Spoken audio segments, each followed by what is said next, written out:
Hello বন্ধুরা, সবাই কেমন আছো? আজকে আমি আমাদের শিলচরের গণেশ পূজা শেয়ার করছি আপনাদের সঙ্গে। এটা হলো অম্বিকাপট্টির গণেশ পূজাটা।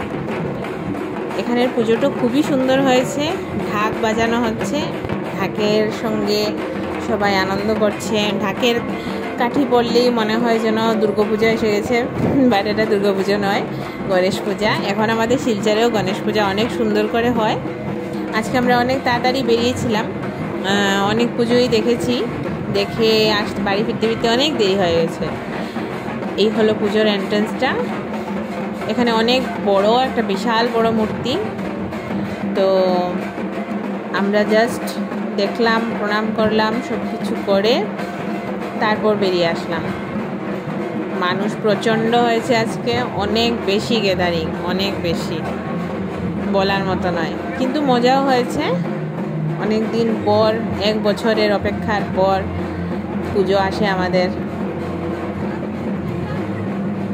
এখানে আমরা খুব এনজয় করছি। আর গণেশ ঠাকুরের মূর্তি অনেক সুন্দর হয়েছে, বিশাল বড় মূর্তি করেছে ওরা। প্যান্ডেলের ডেকোরেশনটাও অনেক সুন্দর হয়েছিল, কিন্তু গরম প্রচণ্ড, কিচ্ছু করার নেই। এখানে আমার ছেলে এনজয় করছে। রিয়ান সেখানে একটা বেবি কিনেছে, কিনেও নিজের মতো এনজয় করছে।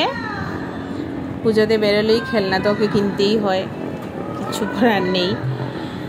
আর আমরাও এখন নেক্সট প্যান্ডেলে চলে গেলাম। এটা হলো রাঙ্গিরহারির বাজারের প্যান্ডেলটা। এখানেও বিশাল বড় গণেশের মূর্তি হয়েছিল। এখানে সাংস্কৃতিক প্রোগ্রামও চলছিল, অনেক প্রসাদ বিতরণ হচ্ছিল, অনেক কিছু হচ্ছিল। আর এটা হলো ন্যাশনাল হাইওয়ে পয়েন্টের একটু সামনের পুজোটা। এটা অনেক বড় করে হয়েছে, খুবই সুন্দর ডেকোরেশন হয়েছে। আমার কাছে এই পুজোটার ডেকোরেশন সবচেয়ে বেস্ট লেগেছে। আপনারা বলবেন কমেন্টে কোনটা বেশি ভালো লেগেছে। এখানের মূর্তিটাও বিশাল বড়, আর প্রতিটা মূর্তি, প্রতিটা ডেকোরেশন অনেক সুন্দর হয়েছে।